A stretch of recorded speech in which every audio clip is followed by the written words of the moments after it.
Last week, Governor Ron DeSantis signed a bill into law that will protect property owners from so-called squatters. It makes it easier for the owner to evict those who don't belong there and increases fines for damages that might cause. As News 13's Courtney Evans tells us, local sheriff's officials say this will make their jobs easier.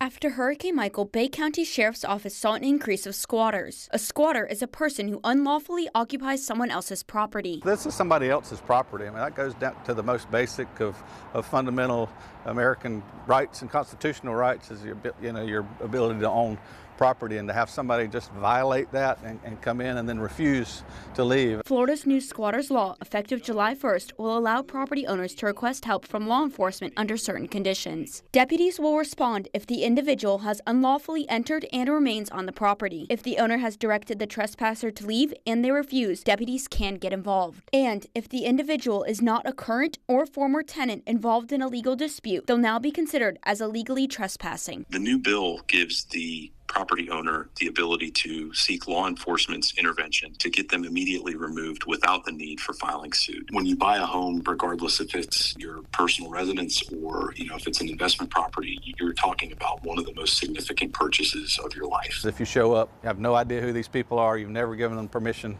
to be there, there's no agreement that they, either verbal or written, that they're allowed to be there. They have just moved in to your property while you were, typically it would be vacant houses or rental houses and things like that. Allows us to quickly resolve that situation for people. Punishments for squatters can be a first-degree misdemeanor, second-degree misdemeanor, or first-degree felony. The new law does contemplate some potentially very stiff legal penalties for those who are charged and then potentially ultimately convicted of those crimes. So I think it's certainly something to be aware of. In Bay County, Courtney Evans, News 13, Panhandle Strong. Sheriff Tommy Ford plans to educate his deputies about the provisions under the new squatters law before it goes into effect on July the 1st.